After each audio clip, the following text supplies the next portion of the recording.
I, the main purpose of the meeting is to meet you and then have a recording so that the group can meet you, but to find out what you know about funding, what's your favorite way of funding. So my personal favorite way is a little bit different from probably the most popular way. And maybe even the most successful way too. So I think that face to face is one of the best forms of fundraising that you can do.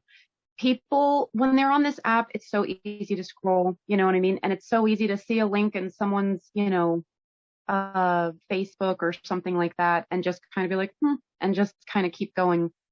When you're face to face with someone, there's it's a completely different ball game altogether. And it's all about in you selling whatever it is you're selling the idea though, like getting them to believe in the idea. So when you can do that, you can do it so much more effectively person to person. It's just more authentic. And they are most likely able to give. And the crazy thing about it all is a lot of times when people see those things, they think, oh, I need to give a lot. But I think what is interesting about this app, this idea, and why it like really resonated with me personally was that this is more of this is a different kind of social media. This is coming from a different angle. This is about a collectivism sort of a thing that's happening. So because of that, I think that should be used in the funding aspect of it, in the crowdfunding, in the crowdsourcing, and trying to get people recognizing that it's not just going to be like maybe me out on the street, like, hey, please put some money in my bucket for this app that we're trying to start, you know what I mean? But bringing people into the idea to get them to recognize that they are also a part of the word of mouth kind of gang. This is pretty much the admin team, except for Josh, and he's at pickleball. Of course. I figured out I figured out that he's like a butterfly. He goes from flower to flower. Butterflies are pollinators. They're very, very necessary. So, while they dabble around and it's hard, you can't catch them, can't hold them down, but they do important work. So they're all very, very crucial to the ecosystem, if you will. Well, he got me excited and got this started and got us to build a team. That's fantastic. Absolutely. That's been me too, Faye. It's been me too. We're here to figure out what's the best way to fundraise, and Jacqueline said face to face, but then you were talking about enrolling people in the idea. Yeah. So this is where it kind of gets a little because we think of multi-level media marketing as just a huge pyramid scheme.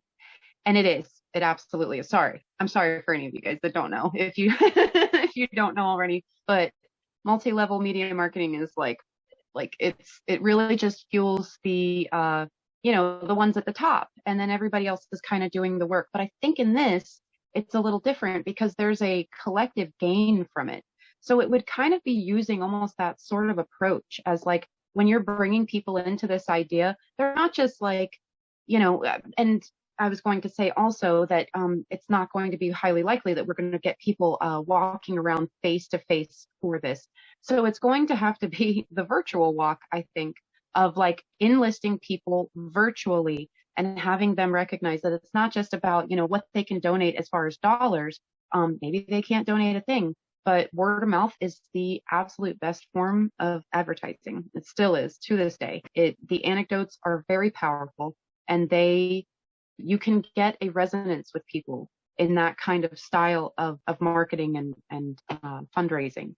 And when people want to adopt that idea for a purpose, for a reason, it's different than just throwing a few bucks at something and then, moving on to the next or whatever it may be. So this is more of bringing people into the bigger idea of what you want to see come from Collate. And that's what it's going to be. And you're really good at that, TC. You're really good at, creating the reality through repeating it, and just getting that narrative out there and repeating it over and over and over again, because it works. It really works. And right now there's such a vacuum for a positive social media that I think it's hugely possible that it could really, really resonate with some people and maybe even the right people. But I think that there's going to be a few different tiers of how you kind of approach it. You're going to kind of want that person to person aspect that you're going to have by coming across people on this app and using all the different apps in, it kind of enlisting people. I hate that word, but enlisting people into the idea. But then also another aspect to the fundraising, I feel like, and this is where I personally come in because I've had this idea for a while of, it's like let's just say that the money that is out there for things like this, it's like a fucking ocean. There is so much out there. You've got to keep throwing that reel out. You got to keep throwing that reel out because there's a lot of people that want to be a part of that thing. And that's where it's going to be about like maybe even going to some wealthier individuals and doing some like person to person like requesting, like trying to get to specific individuals that we know have, whether they have an in somewhere, whether they have money to give to, but a platform that they are willing to share on. So by using all these other little tools and kind of like bringing them all into one, making people feel really included in creating this social media. And that's going to come to you, TC, to like really kind of solidify what you want it to look like, because at least in my experience, a lot of people don't have the best visualization tactics for something that's so out of the box and completely new. So you're going to have to do a really, really good job at defining what it is that they are, kind of joining, if you will, and why it's necessary, kind of a thing. So, and any feedback on that, totally open. Okay, I love it. Now, what I was thinking is grow organically. And so where we can start is we want to get some people to actually practice with our prototype. We need like 8 or 9 people to practice using it, and then they'll talk about it. And then we can continue to talk on the media about what our growth or our progress, what we're learning, how the app is developing. And then if we had a crowdsourcing page or something. Oh yeah. At that point, then we just say, if you are excited about this idea and you want to see it happen in your lifetime, here's where you can go. Yeah. I know I kind of talked bad about that other type of, like where you just share a link, but I don't think that it means you shouldn't also do that too. There's still the people that respond to that. So it's just coming at it from like multiple angles is going to be really big on this one, especially the grow organically part, which I think a lot of people are going to resonate with. Yeah, I think there's a lot of good examples of organic growth right now, and Tesla's one of the biggest. And I think when you can get something competing with companies that are spending billions of dollars on advertising by word of mouth, that's exactly where we want to be. So I agree. Like my personal experience is face-to-face, working in politics and campaign management and such, and fundraising in that arena. So it was definitely around the event planning. Virtual event planning is sometimes more difficult, but it's definitely something that I think a lot of us some kind of experience in from what we're just kind of doing to put all this together. What kind of experience? How does your fundraising experience? How did it develop over time? When did you know that you wanted to do that as a career or a hobby? So I've actually, and I don't know if TC has told you this, but I personally have never been hired as a fundraiser. I have been a lot of my experiences independent. I have pretty much everything done my own through the like channels that already exist. So I've joined some different, like where I've stood outside and requested donations and things like that for different causes. Never actually anything on my own startup, and definitely don't have a career in it. I'm a mom and a freelancer. And so, I like it that way.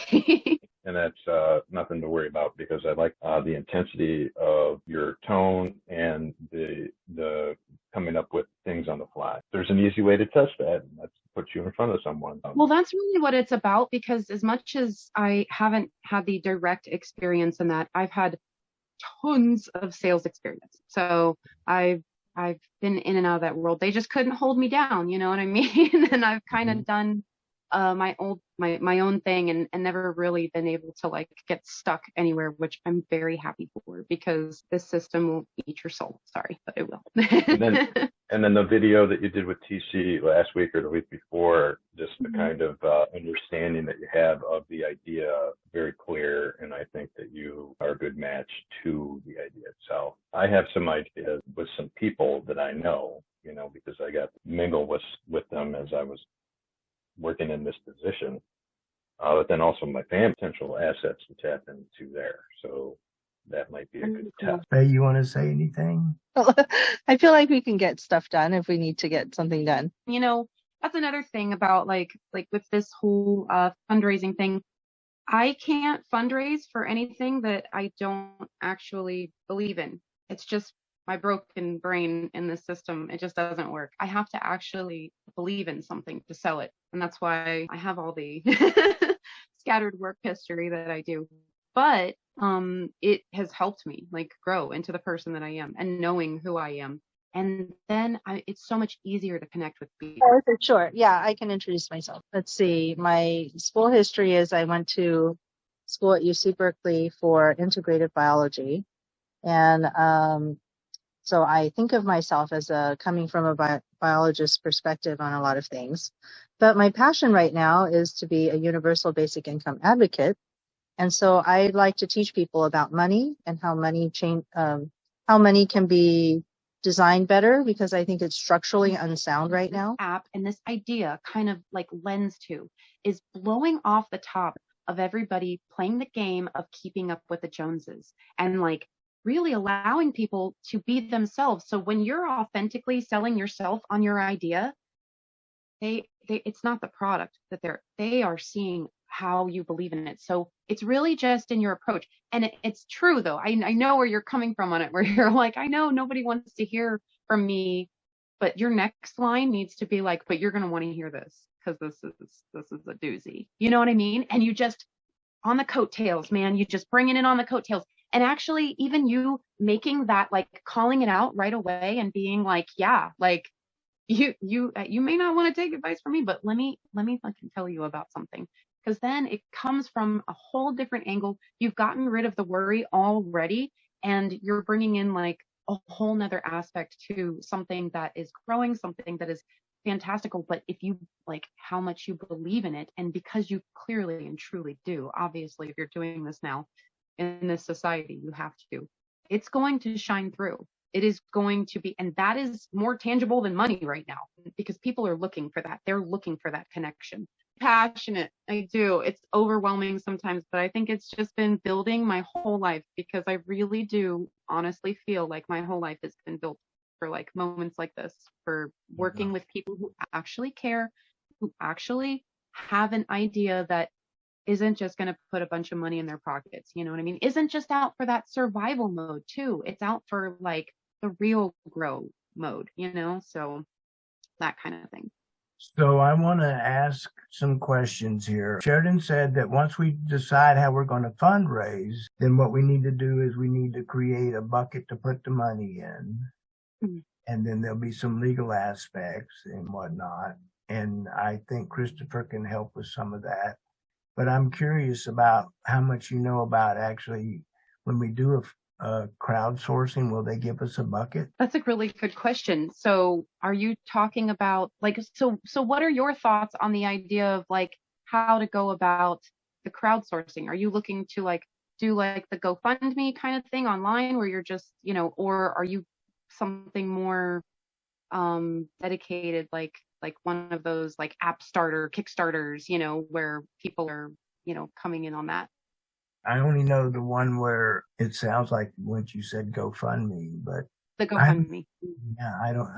My vision is that people would get excited about it and they would want to fund it. The bucket that Sheridan was talking about is just a tax identity, a corporation, which can accept the monies. And that is necessary to protect people from a tax, some sort of random tax event. So that's why you just need a safe bucket that is tax for just for this particular project. File for our formation whatever the final formation is decided, then we'll be provided with the identification number.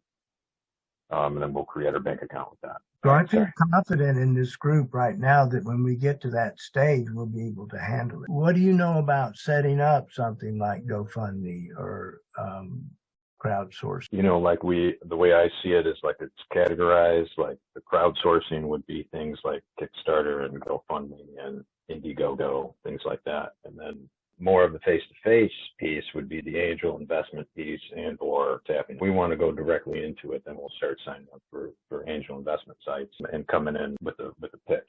So that is something that I do specialize in, or we can work on that together, or you can do it yourself, because we want to have eventually, like, you know, it be a blossoming leadership role where there's a team of people underneath.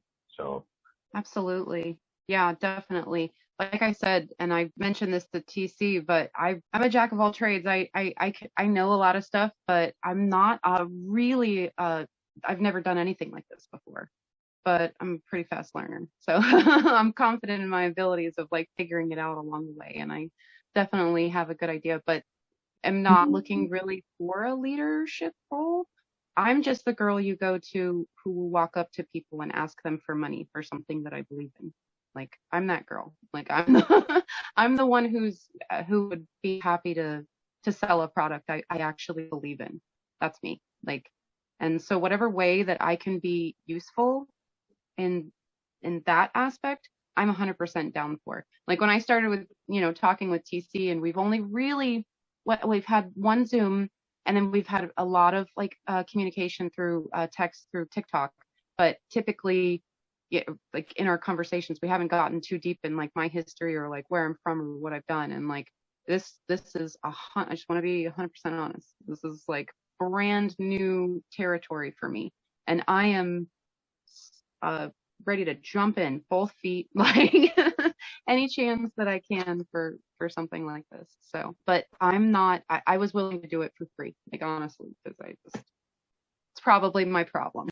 Sometimes I frown on expertise, because if you're too much of an expert in something, you're not going to be able to see a disruption coming from the outside. People that do disrupt these days really don't know about anything that they're about to head into. So hopefully you're in a good position, and if you are, and we all just continue on, and I'm sure we'll get there. What I wanted to say is we need to work together, and I've already started to understand that, you know, like Sheridan can work like once a week, and, you know, that's the pace that we're going. I want to bring up one word, but stigmergy. Stigmergy means that, like, say you build a sidewalk that goes down in the corner and turns and goes back up. Well, somebody comes along and they decide one day, I'm not going to walk all the way to the corner. I'm going to cut across right here. And they walk across. Well, somebody else comes along and they see that evidence that somebody walked there, and then they walk there too. And then after a while, that becomes a path. And after a while, that becomes what is. It is not a sense of, hey, I got it, come over here. It's like, I'm doing this, and if you want to follow, yeah, come on. Yeah, and yeah. Like that. So exactly. Yeah, because you're always going to have those people, you know, that want to stick to the path. You know what I mean? You're going to have those, but, you know, over time that becomes the path. So, well, we're doing something completely different. And, you know, I really got it this morning when I was making that TikTok that, you know, we're moving from that anger, fear-based paradigm of the social media is based around getting eyeballs and making money. And we're talking about bringing people together so that we can make a reality for ourselves. mm-hmm.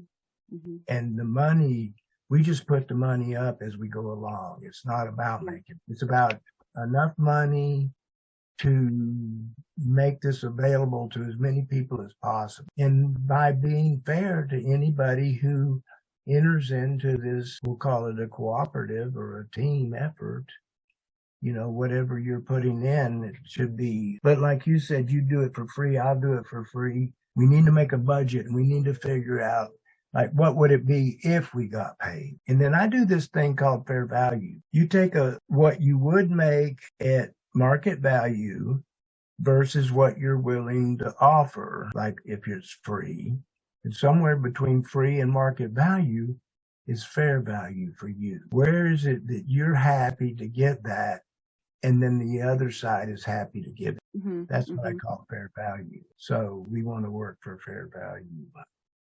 Absolutely. Yeah. I'm going to be honest with you, TC. You didn't quite prepare me for how obviously organized you already are. I don't think that you were able to get that across to me, or maybe I just didn't pick it up. Because you guys seem to be like very like organized and like ready to do this, ready to get this going. So I have a lot of questions because I still am hazy on even what the app is. So I don't know if now is a good time to run through all of my personal questions because I know we're getting a little late on time. But I would love to have a time either with you, but especially either of you individually, if you guys can like. I'm a good reader, so I'll read whatever you send me. You know what I mean? If you have any like. Why don't we just start with your question and we'll answer them one at a time. And if we come to one we can't answer, we'll pass and see how far we can get. But let's see what your questions are. Yeah, I'm looking to see how far along in the phase of the app creation itself. What do you have as far as that goes? We have an outline design. It says, you sign in, you sign up, you give your demographics, you pick your topics, and then. And that's something that you have right now, or no, not yet. That's an idea. It's a drawing. It's a design. Mm-hmm. It's not the actual app. It's a design of the app. And then it's just to tell you how the app will work. Right. What they're doing is they're going to do what's called a minimum viable product. And so what they want to do is where we want to get it where we have, enough people to give information into the app so that we can see what the AI is going to do with it. Mm-hmm. So we're in the prototype of trying to see how it will work. But we know what we want is to people sign up and they're giving their demographics, pick the topics, and then they talk into the topics. It's aggregated, synthesized, and then you see a screen that shows what's going on with the group. Their synopsis of what they're about. Where we are is we had a meeting yet. Are there any visuals for this already or no? Any what? Visuals, like storyboard ideas for how this actually looks. Sheridan was saying yesterday that sorry, who shared it again? Sheridan is like taking the lead on the actual building the app. Do you have a website yet? We were starting it. No, we don't have a website. Bunch of questions. So we've got Faye, Josh, Christopher, TC, Sheridan. Anybody else? Oh yeah, there's Josh. Oh yep. Mm-hmm. I'm sharing my screen now, and there's the thing I'm talking about. Okay, there's Sheridan, Eli, and Ledger. Luminary. I've never met Luminary, and I really don't know what he's up to. But that's the build team. Gotcha. Okay.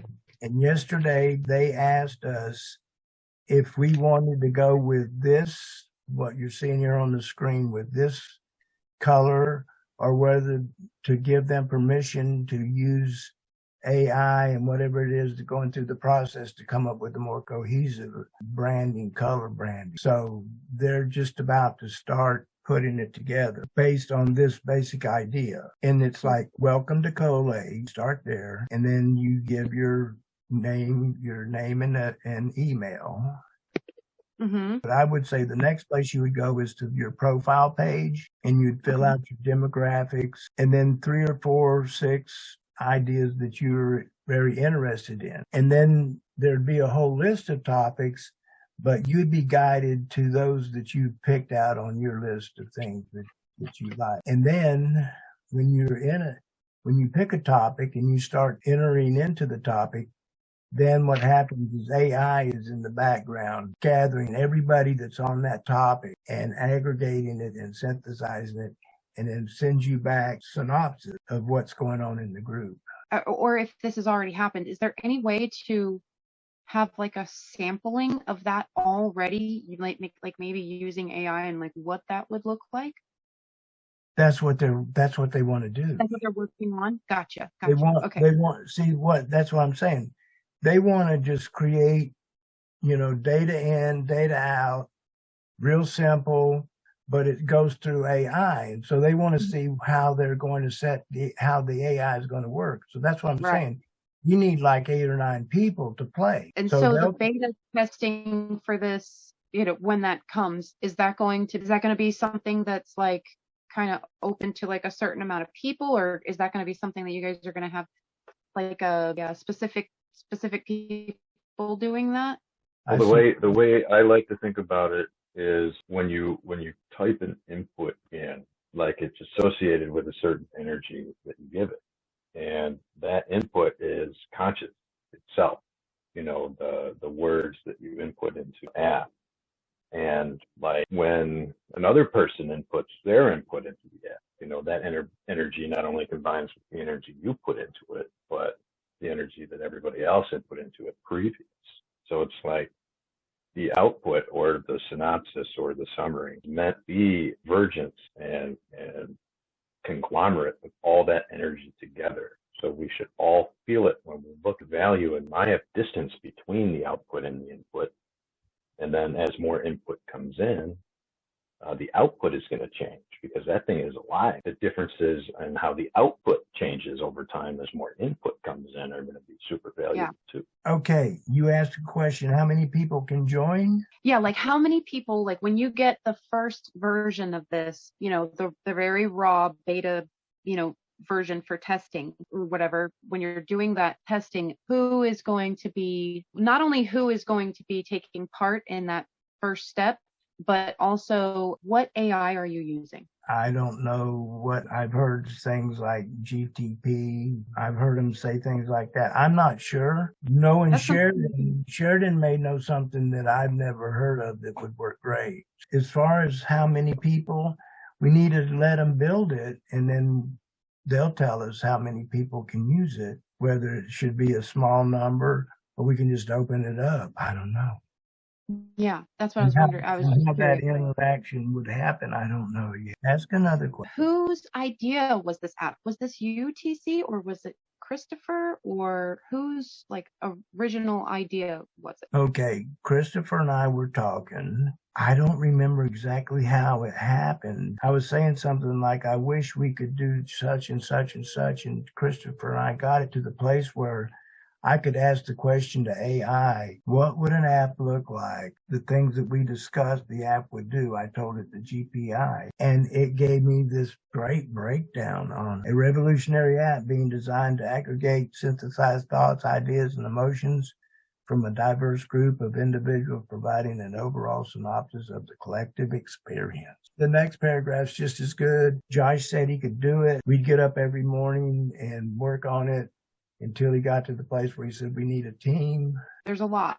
There's a lot here. There's a lot. I mean, yeah, you guys know that. Like, I'm not saying anything new. It's a lot. So I totally get it. There's TC and I have talked. There's a lot that led up to comprehensive. This is not just from one moment. I love that. Totally, because I had just been talking about aggregating, move to earn apps before that. This is like a definite catalyst. And then I needed. We've been doing this together over the phone for the last 2.5 years. So this is definitely a team effort, and we are doing this. Wow, that's what I was looking for. That was the answer I was looking for. That answered all of the questions that I had, basically. I was looking like, and my next question now, because of that answer, is, do you guys have a marketing team? Is anybody specifically on the marketing aspect of this? I started that pitch deck thing to get an idea of what it would look like.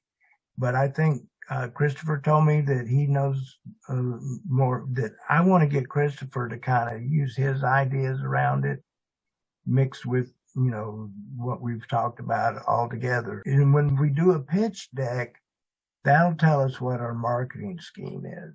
Okay. So that's the next So, step is to work together to come up with a marketing scheme, Yeah, which we gotcha. call the pitch deck. Well, I was just gonna say, if you wanted to put your elbow in their ribs and let them know that that story in itself is really a great story, and that is throw a little animation on that and a little like had this conversation, thing, and it's good. It's good. That's very good. And that could be something that could absolutely be used in the fundraising aspect of like, because I'm kind of thinking on like how like what kind of information data sets am I going to be able to have to like share with people to like, get the fundraising, started. I felt excited about starting this meeting. I like the way it took off, and I like the way everybody's showing up. So I do have a lot of ideas on the marketing side. So we can talk, because I kind of build out the value proposition and the product market fit in ways of input and output. So there's so much value in the input itself. There's so much value in the output itself. There's tremendous amount of value in the distance between the input and the output. And like I said before, the changes in the output hold tremendous value also. And I believe that not only products and services will be developed to pull, in one way or another, but also processes and thought paradigms and everything. So I firmly believe that this mechanism has the potential to decouple limbic resonance from people interacting with each other. And that's a deep level thought, but I'd like to build that argument out further, later on. But that's just a theory that I'd like to see where something fits.